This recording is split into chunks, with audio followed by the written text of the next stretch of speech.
Alright, hope you can see that. That's where the plug's going. Well, obviously, you need to show them how to put that anti-seize on there and show them how to start the plug. So I said, okay. So let me go get the last plug and show you how much anti-seize and how to get him started.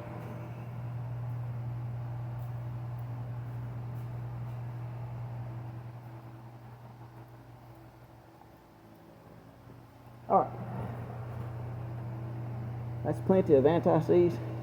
I don't have any on the electrode, none's past the threads. That's plenty. You want a thin coat. Now I'm going to try to start this by hand. But they are a booger up in here. This ain't your old Briggs & Stratton 5 horsepower go-kart motor no more. These are a pain in the butt. Remember them old Briggs & Stratton stuck right up on top of the head? Easy to get to. This ain't them no more. This is a totally different animal. And it is a pain to get them started. One thing you can't see the chamber. This can come out a little rough. So he's got me nervous right out of the gate.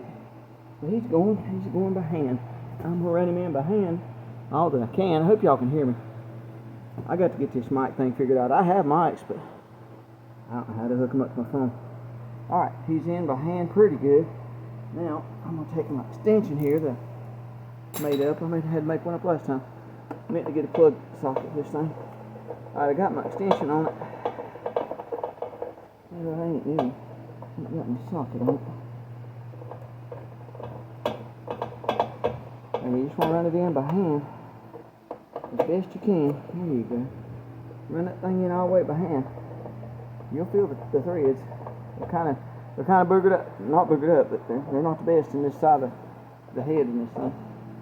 We're going to get by and not strip it though. I noticed this daggone ratchet's not locking like it should. Alright, so I'm snugging her down. Well, I don't like the way that feels. One more time. Please, Lord, let me get that spark plug in without stripping anything.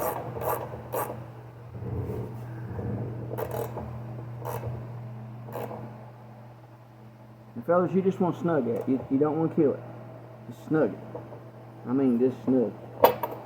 And then, make sure your boot's good and clean. I like to press down that little end in there to make sure it connects good.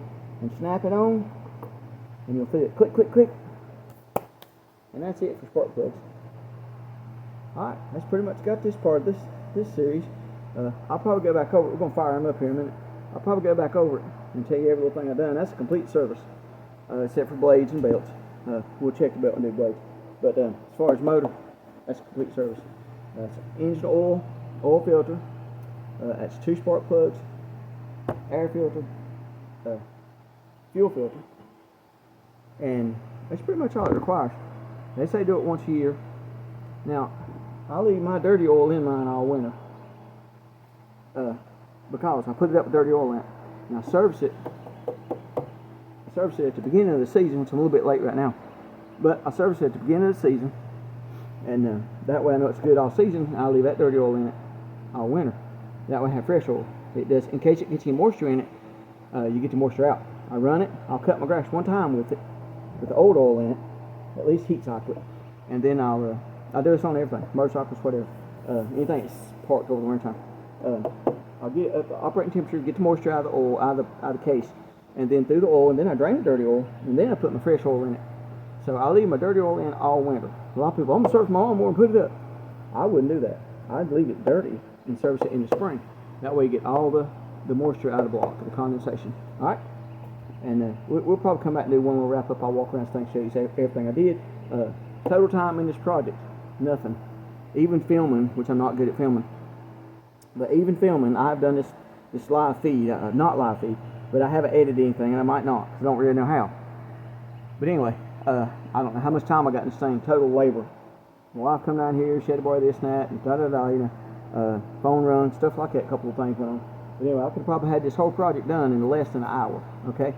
Now, I probably saved a couple $100 by doing it myself, and you could do that too. That's not impossible to do.